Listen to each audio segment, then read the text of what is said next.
To say that the morning began as usual would not be entirely true.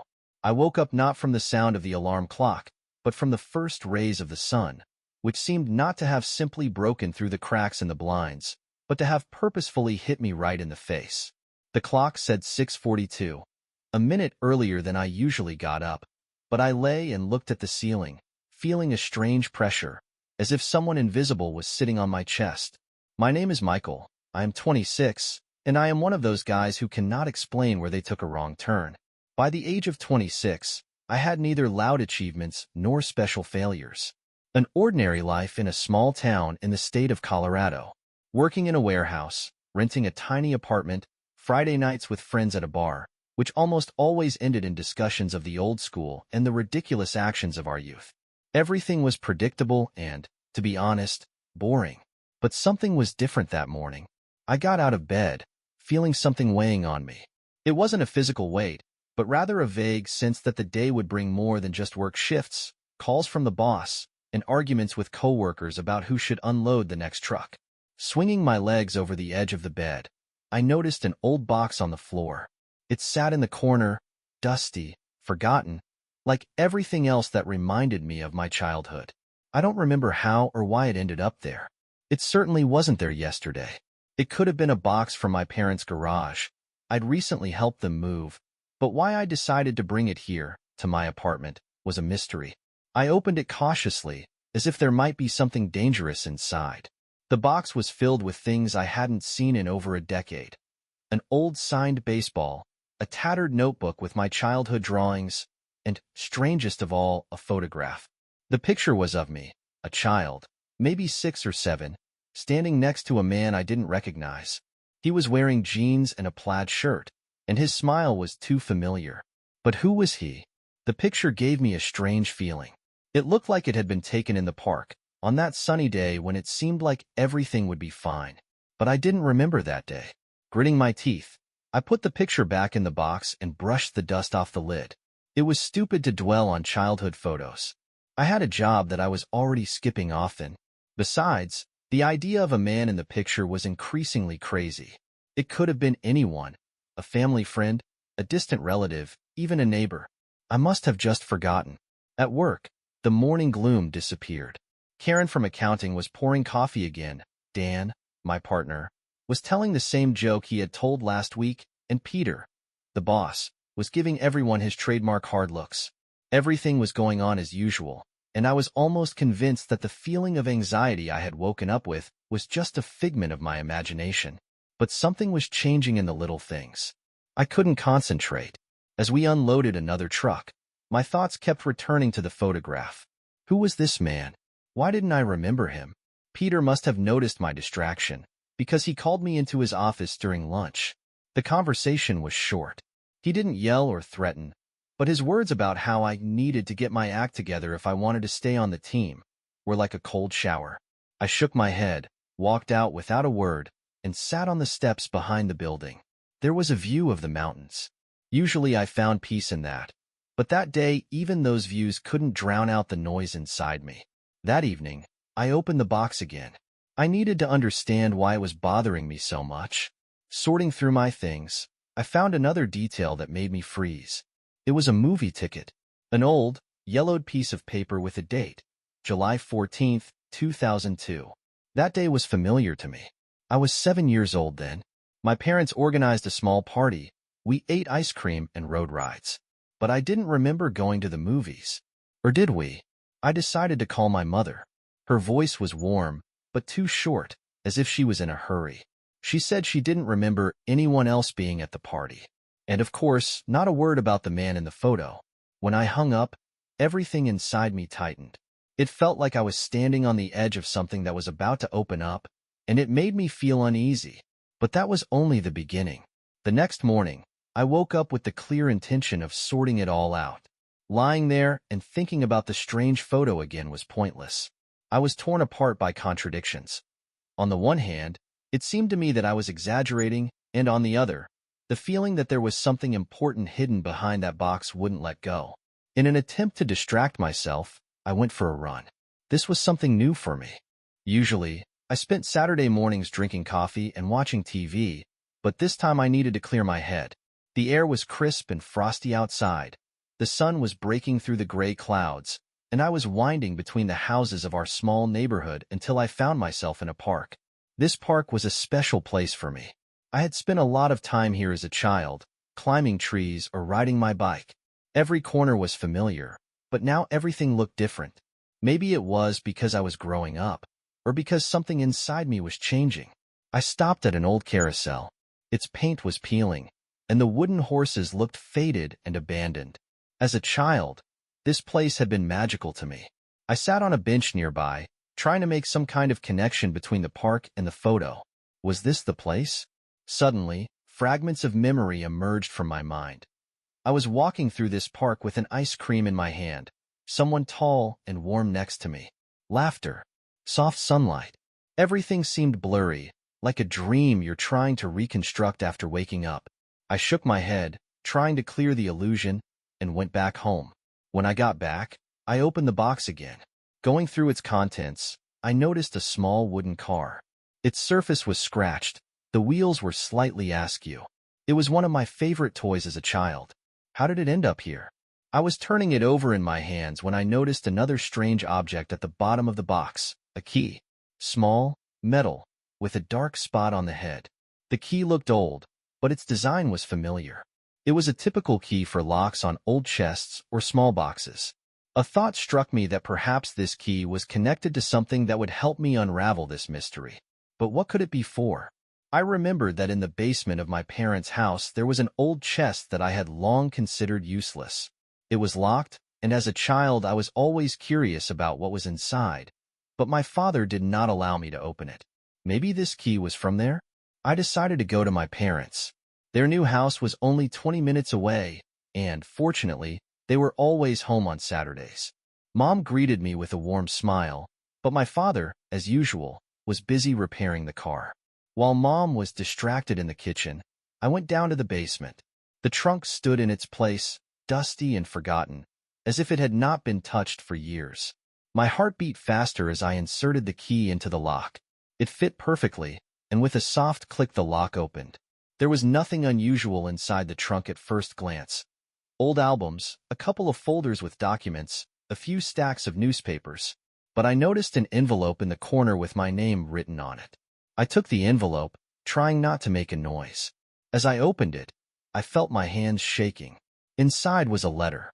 Dear Michael, if you are reading this letter, it means that many years have passed since the last time I saw you. I do not know if you remember me, but perhaps somewhere deep in your soul you have saved my words or images. I cannot be with you for reasons beyond my control, but I hope that someday you will know the truth. With love, John. The letter was short, but its contents knocked me off my feet. Who was John? Why couldn't he be with me? These questions filled my head, but there were no answers. I took the letter with me. I didn't tell my parents. They didn't ask why I was in the basement, and I didn't want to attract attention. At home, I laid out everything I had found in front of me again. The photograph, the ticket, the letter, the wooden car. Each object seemed to speak to me, but I couldn't understand their language. The next day, I decided to keep looking. I remembered that there was one person in the house who might know more than he was letting on. My Uncle Robert. He had always been close to my family, but he lived in a neighboring state and rarely visited. Robert knew my father better than anyone, and perhaps he had answers. I contacted him, explained that I had found an old box, and asked if I could come over. His agreement was quick, but his voice on the phone sounded tense, almost excited. At that moment, I realized that there was more to come than just memories. The next day, I went to see my Uncle Robert. He lived in a small house on the outskirts of Salt Lake City, in a quiet neighborhood where the noise of traffic seemed foreign. Robert had always been something of a mystery to me. He often showed up at family gatherings, but remained on the sidelines, as if something kept him from fully participating in our lives. The drive took almost 4 hours. As I drove, my thoughts were confused, sometimes taking me back to the past, sometimes making me wonder what Robert would say. Opening the letter stirred strange feelings in me. Fear, curiosity, and also something like anger that I could not fully understand. Why had no one told me anything before? Why did I find these things only now? When I pulled up to the house, I noticed that Robert was already waiting. He was standing on the porch, lighting a cigarette, looking the same as always. Slightly stooped, with gray hair that seemed even more casual against the backdrop of his simple light sweater. His eyes were looking at me intently, and I felt that he already knew why I had come. We were sitting in his living room, warm and cozy, with the smell of coffee and old wood. I laid the photograph, the letter, and the key on the table, trying not to take my eyes off his face. Robert slowly took the photograph, looked at it for a long time, and then sighed heavily. Something between sadness and fatigue appeared on his face. He asked where I got it from, and I told him about the box. He listened in silence, nodding from time to time, as if all this was something he had been waiting for a long time. When I finished, he leaned back in his chair, putting the photograph back on the table. I knew this moment would come. Your father wanted to protect you from this, but time must have put everything in its place, he said finally, although he was speaking more to himself than to me. I sat there holding my breath. The room seemed to grow even quieter. Robert looked up, looked straight at me, and began to tell me. John, the man in the photograph, was my biological father. Robert told me that my mother had dated him when she was young, and that their relationship had been stormy and complicated. John was a man of strong character, but, according to Robert, he had always had a hard time handling responsibility. When my mother found out she was expecting a child, John was not ready. They broke up before I was born. My mother soon met my stepfather, the man I had always considered my real father. He accepted her along with me, raised me as his own, and never let me doubt his love. I listened, feeling wave after wave wash over me. Everything I knew about myself, about my family, suddenly turned out to be only part of the truth. Robert went on to say that John had tried to come back into my life a few years later, when I was about 6. That's when the photo was taken. But my stepfather didn't want me to know about John. He thought it would lead me astray, that it would be better for me not to get caught up in the middle of two fathers. I asked why John hadn't tried to contact me again. Robert was silent for a few moments, then told me that John had died in a car accident a couple of years after that meeting. The news hit me harder than I expected. Even though I didn't remember him, the idea that he tried to come back and then disappeared forever left a void inside. I tried to process everything I'd heard. The letter he'd left for me seemed to carry even more weight now. I thanked Robert for his candor and told him that I needed time to process everything. He nodded, saying that he'd be there if I needed to know anything else. As I walked home, I felt a mixture of anger and bitterness building in my chest. I was angry at my mother for keeping it a secret, at my stepfather for making my decision for me, at John himself for not finding a way to stay in my life. But what depressed me most was the thought that I would never be able to talk to him, to ask the questions that were now tearing me apart. When I got home, I sat in front of the box for a long time, examining each item in it, as if they could give me answers that Robert's story hadn't. The next day, I decided that I couldn't leave it like that. I felt a need to learn everything I could about John. Robert had mentioned that John had a brother who lived in another city. Perhaps he had photographs, letters, or memories that could help me piece together the whole picture.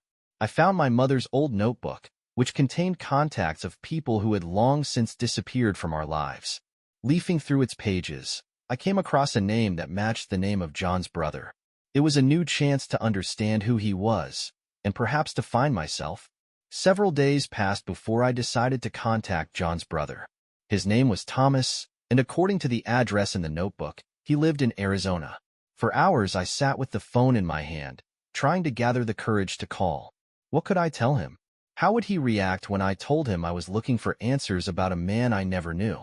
In the end, I just dialed the number and waited. The voice on the other end was deep, slightly husky, with a slight accent. Thomas listened attentively, without interrupting, and after a long pause, he agreed to meet. He said I could come over on the weekend, and added that he had been waiting for someone from our family to contact him for a long time. On Friday morning, I hit the road. The drive to Arizona was almost 6 hours, and the road seemed endless. I looked out the window at the monotonous landscape, but my thoughts kept returning to what was waiting ahead. What if Thomas told me something I was not ready to hear? What if the truth was worse than I imagined? The sun was already high in the sky when I pulled up to his house. The house was modest, with a faded picket fence and a few old cars in the driveway. Thomas met me at the door.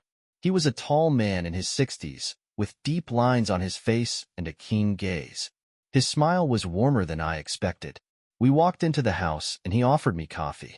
Everything around was simple and cozy, but my attention was drawn to the corner of the room where old photographs hung.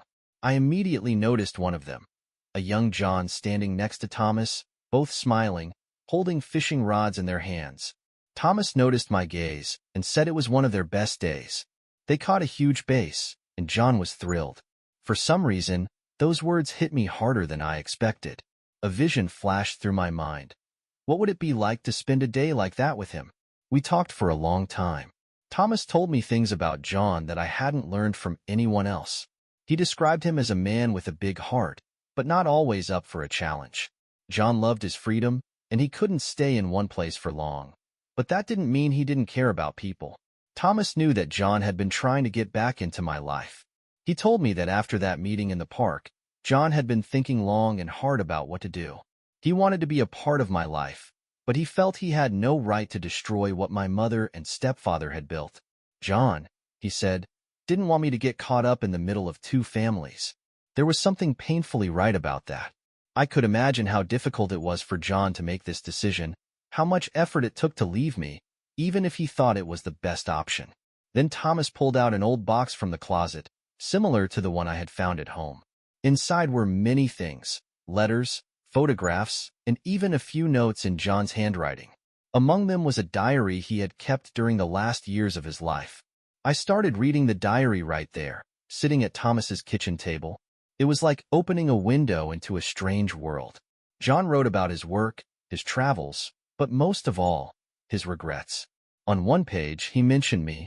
I think about Michael every day. He must be a big boy now. I wonder if he likes baseball like I do. I hope he's happy. These words pierced me to the core. I had always felt that something was missing in my life, and now I knew what it was. Before Thomas left, he handed me a photograph of John as a young man, smiling, full of life. He said I should take it with me, to remember who my father was. I thanked him for everything, but words weren't enough to express what I felt. On the way home, I felt a strange calm. I finally understood that John wanted the best for me. He wasn't perfect, but he loved me in his own way. This knowledge was like closing a circle for me that had remained open for so long.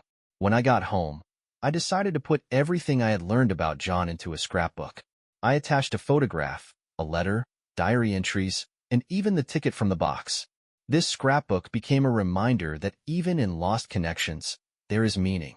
But the most important discovery was that I no longer felt angry. Instead, I felt grateful for having a family that loved me and for finally knowing the truth. The past cannot be changed, but it can be understood. And it was this understanding that marked the beginning of a new stage for me, a stage of reconciliation with myself.